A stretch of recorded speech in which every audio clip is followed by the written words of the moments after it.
एक छोटा सा प्रसंग मैं आपको बता रही हूँ। एक बार भगवान शिव कैलाश पर्वत पर बैठे थे और माता पार्वती उनके साथ में है और पूछती है कि स्वामी आप बताइए कि आप तो हमेशा समाधि में बने रहते हैं और आपको पालन कर्ता भी कहा गया है, तो आप सृष्टि के सब जीवों को उत्पन्न भी करके उनका पालन कैसे करते हैं, क्योंकि आप तो हमेशा समाधि में बने रहते हैं।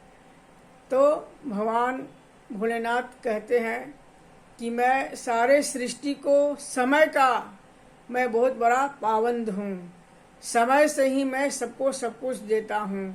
कोई कितना भी डेली का रट लगा ले कि आज मुझे ये चाहिए, आज मुझे वो चाहिए, देता हूँ मैं सबको, लेकिन वक्त आने पे तो मैं वक्त का बड़ा ही पाबंद ठहरा और मैं समाधि में जाने के पूर्व ही अपने सारे सृष्टि के सारे जीवों को आहार प्रदान करता हूँ, वो भी एक फिक्स समय में।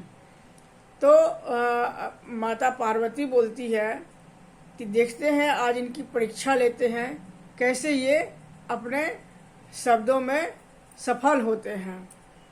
तो भगवान शिव जब सृष्टि के सभी जीवों को आहार प्रदान कर रहे थे, उसी समय एक बड़ा सा चींटा माँ के आंचल पर घूम रहा था, पार्वती माँ के।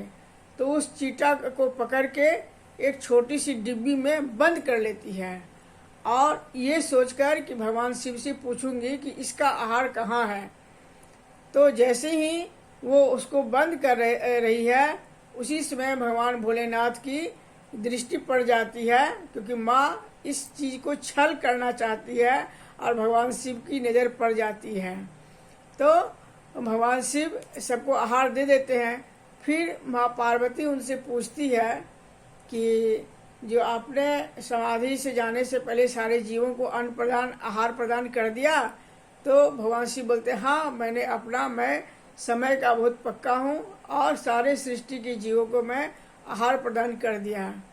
तब वो डिबिया खोल के दिखाती है कि इसको कहाँ दिए, इस चींटी को कहाँ दिए आहार। तो बोलती है देखो तुम। तो जैसे वो देखती है तो एक चावल का दाना उसमें पड़ा हुआ है। तो बोलती है ये कैसे हो गया, मैंने तो सिर्फ चींटी को रखी थी डिब्बे में। तो भगवान शिव बताते हैं कि जैसे ही तुमने उस डिब्बी को पकड़ के रखी तो तुम्हारे माथे पर अन्न का जो तिलक लगा हुआ था न, वही उसी से एक दाना गिर के इस डिब्बी में चली जाती है।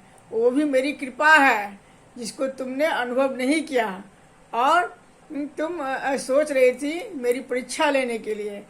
तो पार्वती जी बहुत शर्मा जाती है और भगवान शिव के पैरों में गिरकर क्षमा मांगती है।